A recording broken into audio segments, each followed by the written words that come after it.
Hey everyone, John Chow here from johnchow.com, and welcome to Driving with John Chow.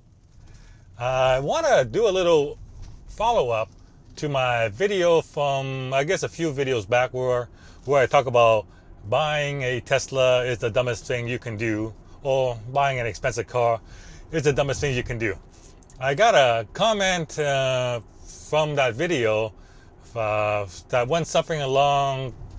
You may have heard this type of saying before, and that is that wealthy people buy appreciating asset and lease depreciating assets. You may have heard that before. You know, have you ever been to any, I guess, you ever watch some of these like Grant Cardone type videos where you hear Grant say, you lease depreciating stuff. You buy stuff that goes up. You lease stuff that goes down. And he said that don't own your house. You should rent your house, because while your house is while you're living there, it's not making you money. So you should buy real estate.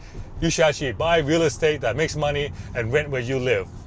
Yeah, so something along that way. You may have said that, and I guess it's possible that this viewer may have got that verse from that. And so I want to actually comment more on that and talk a bit about that, because the reason is because it's categorically wrong and incorrect. Wealthy people do not lease their car. In fact, the majority of wealthy people actually buy their car, and the thing is, like, it sounds good. It's a popular saying, and I do hear it a lot, but empirically speaking, based on the actual numbers out there, it is completely incorrect. So I don't know where these gurus who made up these sayings are getting it from, because it's just wrong. I mean, and the real truth of the matter is, wealthy people buy their cars. They own it outright. They don't lease it. Wealthy people buy their own house. They own their house. They don't actually rent the house. And they do own additional real estate on top of their house, but they don't rent the house. So they're not like what Grant Cardone is saying. Buy real estate you rent and rent where you live, or rent where you live, buy what you rent, something like that. It's just incorrect. It sounds good, when you're selling courses on how to become wealthy or whatever, but it's just not true.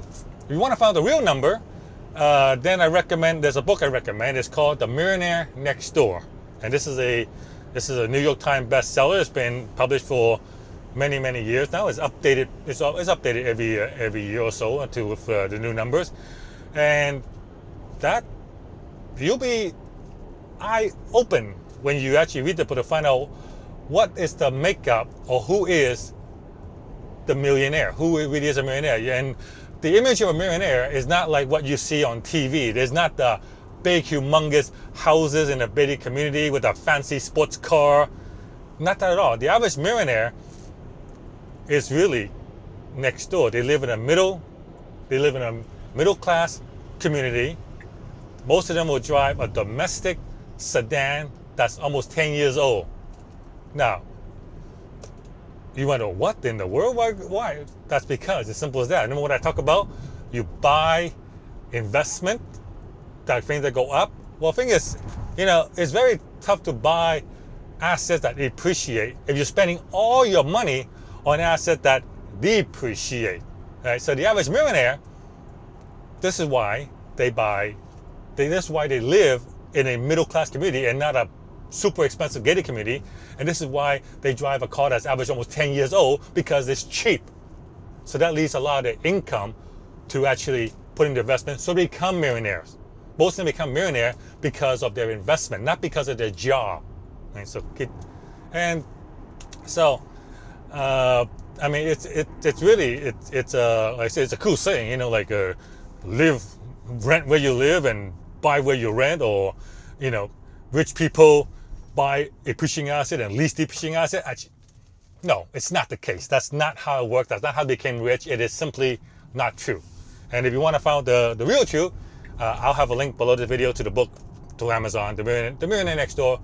It's a great read. I highly recommend it. It will open your eyes to what a millionaire really is, instead of what they present on TV and the internet, and sometimes what I present. So all right. This is kind of a little rant more than it is anything else. But yeah, if you enjoyed the rant, give me a thumbs up. If you're a new viewer, then please consider subscribing. It does help me a lot. And like and share my video. I'll see you guys on the next episode.